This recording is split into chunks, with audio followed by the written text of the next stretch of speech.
Hello and welcome to Face to Face, our current affairs show where we explore the world's most pressing issues from a Central Eastern European perspective. I'm Anna Kalczyńska and joining me tonight is Adam Jasser, Deputy Director for News at TVP World. Adam, good evening. Good evening. Fantastic woman who had taken Europe by storm. This is about Giorgia Meloni, quoting Donald Trump.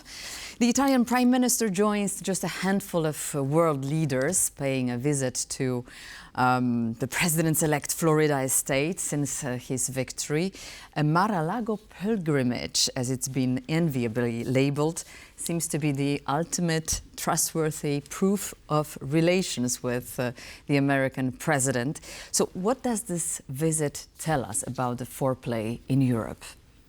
Well, as we discussed on a number of occasions, Europe will need to find out how to deal with the new term of Donald Trump. And Giorgia Meloni has been frequently mentioned as one of the leaders in Europe who can be a bridge between Europe and the US. And, you know, there are some ideological, how should I say, affinity between her and Trump and his team. So in a sense, she's a natural fit. And it's not, let's remember, it's also not very unusual for a European leader to assume such a role. In the past, it was very often the UK Prime Minister, the British Prime Minister. Traditionally. Traditionally, but that was when Britain was still in the EU. But we remember how Tony Blair was close to the Americans and very often was speaking for the Americans in the EU. So there is a vacuum there, and certainly Giorgia Meloni can fit that role, and there is a bit of an expectation. We have to remember that from a formal point of view, of course, the EU is going to be led by the head of the European Council, Mr. Costa, and Ursula von der Leyen. But it never hurts to have an additional leader who can talk well with Trump. But during his first presidency, Donald Trump was playing for Brexit, right? So he was very skillfully playing the divisions in Europe. This time, he puts Giorgia Meloni first. So one would imagine that someone else could be picked, like Donald Tusk, right? And yes, I think he's still waiting for the invitation.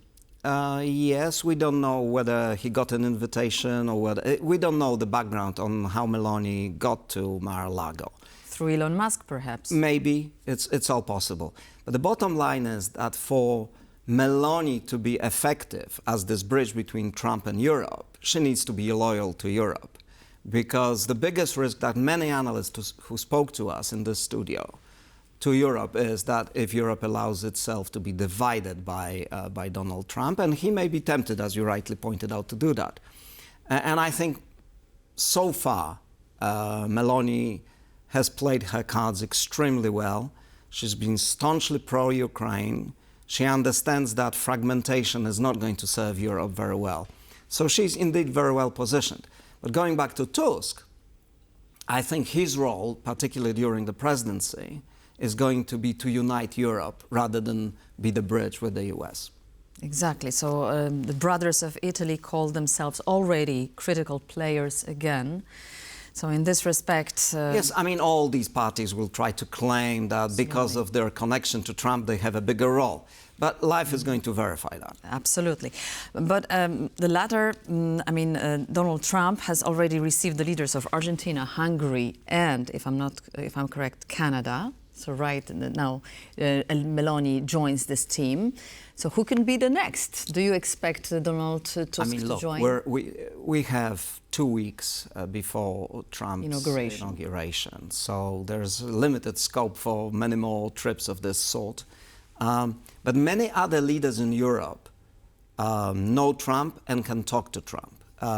Mark Rutte, we didn't mention him. He's not exactly a European leader at this stage, but he's head of NATO, and he's a former Dutch Prime Minister. And he's already been. And he held substantive talks with Trump about what to do with Ukraine. So there is a group of leaders who can talk to Trump. I don't think Donald Tusk will be in that first group, probably. And as I said before, I think his main role, particularly during the presidency, Polish presidency of the European Union will be to unite Europe around issues.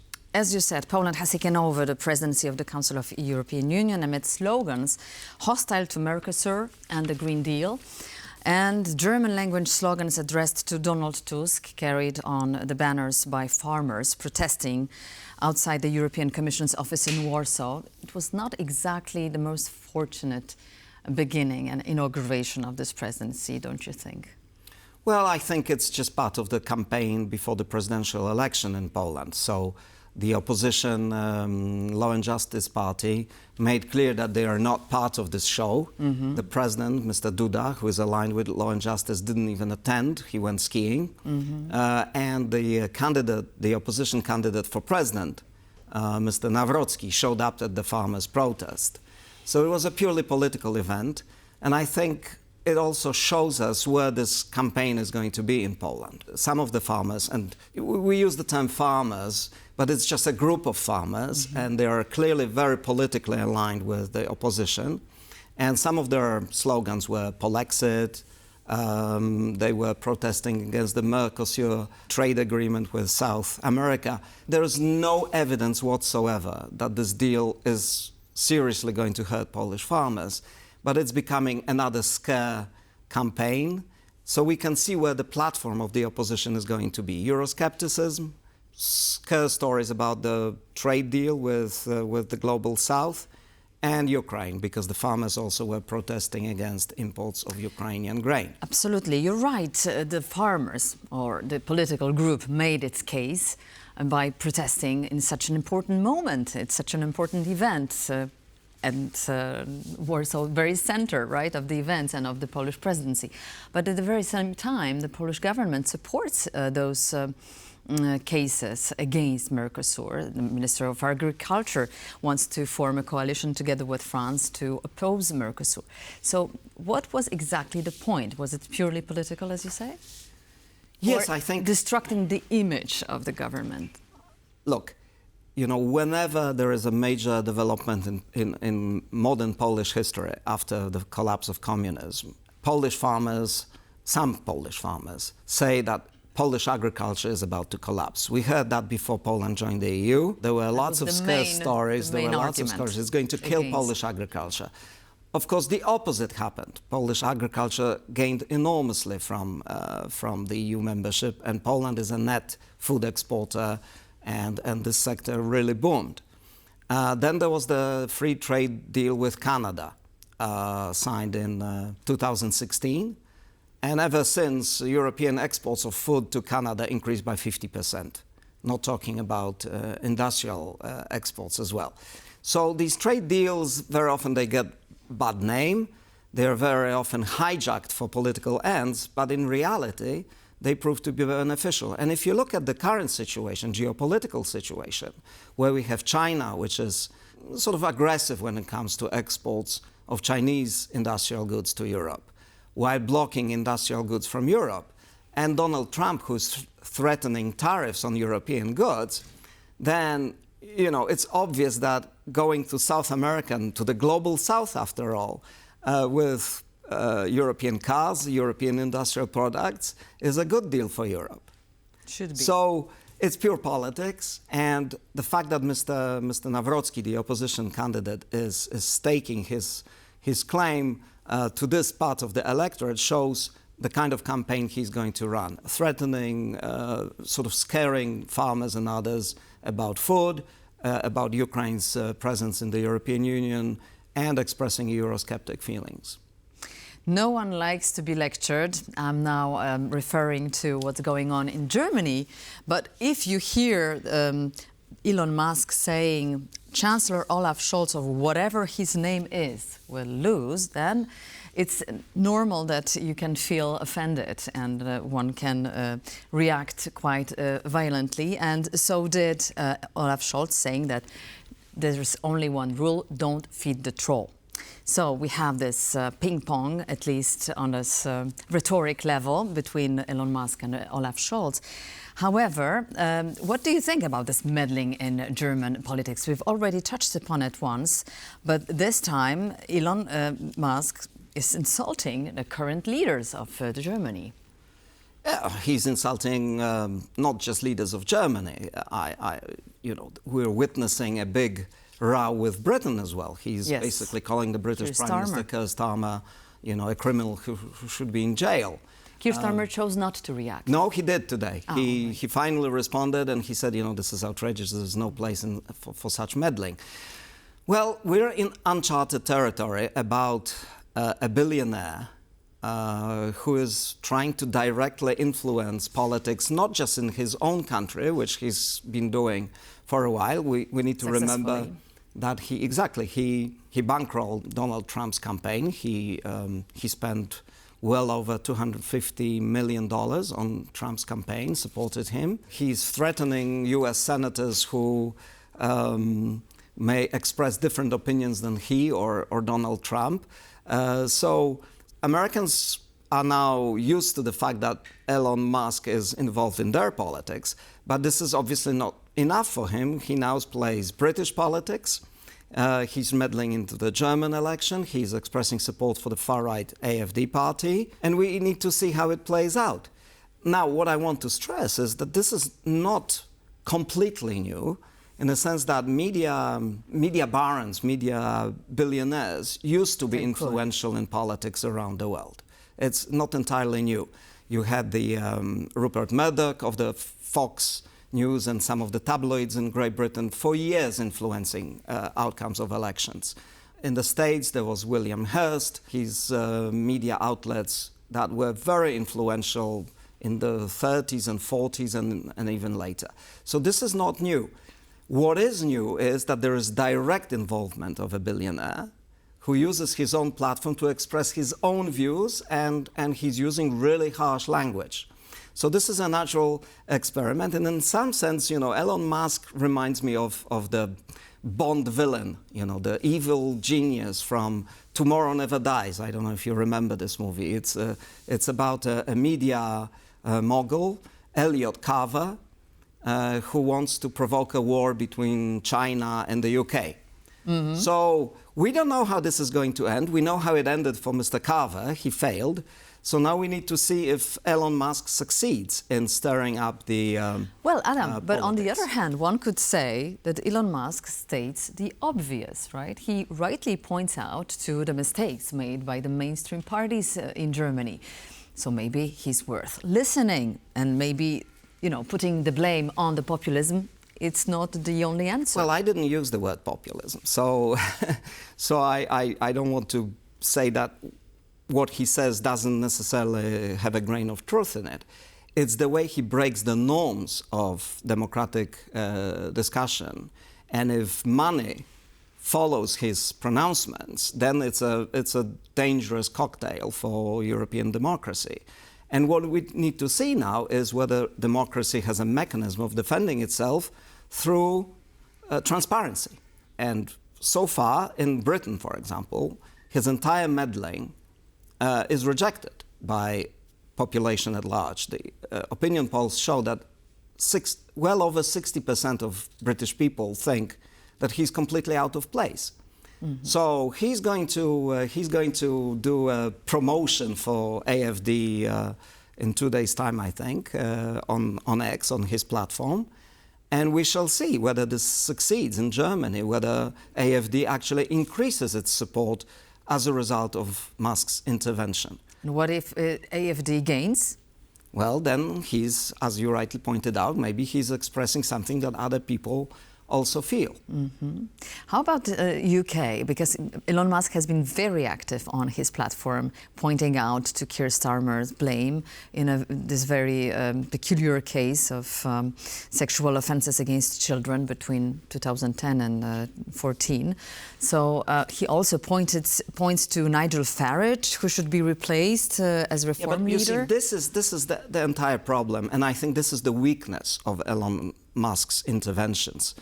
They're not well thought out. He shoots from the hip. First, he supported Farage, the author of Brexit. He praised him. He said he should be the prime minister.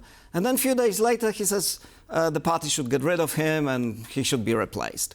With Starmer, he's using obvious lies about Starmer. Keir Starmer, as a prosecutor, was prosecuting crimes against juveniles, sex crimes. He was very tough on crime. And it's very easily, you know, Britain is not a third world country which you can manipulate. You know, people read newspapers, they watch television, they listen to the radio.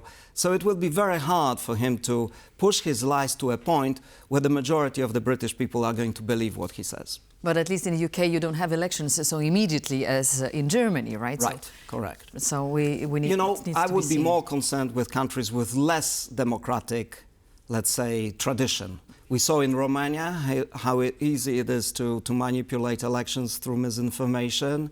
And, you know, I'm just curious to see if Poland perhaps is next, because we have the presidential election. And, you know, Mr. Musk one day will wake up and decide to wade into the Polish election. Because why not? Why not? Anyway, which brings us to the Slovakian Prime Minister, Robert Fico. The whole nation was looking for its lost Prime Minister, who was finally found in Vietnam, in Hanoi, in a luxurious hotel, Capella Hotel, boasting prices for €5,700 per night. A bold choice for a government official, isn't it? Well, particularly that apparently his monthly salary is 11,000. Interesting. But you know, good for him. You know, he needed some rest. You know, he went to Moscow. He came out of Moscow empty-handed. He probably felt bad about it. Domestically, his political situation is getting more and more difficult because his majority in parliament hangs by a thread. So he needed some rest, you know. Give the poor man cut him some slack. And yet the Slovakian society still supports him. And we don't know that. We don't know that because he delivered a lot of promises at the beginning of last year, exactly a year ago, more or less, when he took power. And, you know, the Slovak economy isn't doing much better. The standard of living has not improved. He started a lot of culture wars, but you can't feed people with culture wars. At least now his party wants to take the lead in looking for a peace solution with Ukraine. We see a delegation from the Slovakian parliament who is set to visit Moscow in January. This is just for show. I mean, it's completely insignificant. At the end of the day, Slovakia went to Moscow, Fico went to Moscow to ask Putin to help him with gas deliveries. Ukraine stopped Russian gas deliveries to Slovakia and Hungary. He then, Fico threatened to stop deliveries of electricity to Ukraine. That is not happening. So his entire blackmail backfired. And I think he understands at the end of the day how insignificant he is. But don't you think we have sort of a war here just around us? I mean, around Poland, we have Belarus, we have Hungary, and we have Slovakia. Well, I wouldn't put Belarus and Slovakia and Hungary on the same footing. That is true. Poland has disagreements with Slovakia and Hungary within the EU. With Belarus, it's a completely different story. So I wouldn't put them in the same basket. That is true. But looking for some kind of an alliance with Vladimir Putin. So they are becoming more and more vocal in this. You know, they are not looking maybe for an alliance with Vladimir Putin, although they very often act as if they were his spokespeople. They want to do business with him. Whereas Belarus is just under control of Putin. That's a different story. But this also explains why Poland is focusing more on the Nordic countries, the Baltic countries, the countries that think similarly about security, about Ukraine, about the European Union. So Poland, in a sense, is saying, you know, you do what you want. If you want to be left out in the cold, that's your choice. We're going to pursue our interests with nations that think like us. Let's see how this situation develops. Thank you very much, Adam, for your insights and comments tonight. And that's all we have prepared for you in this episode of Face to Face. Please stay tuned to TVP World. Thank you for watching.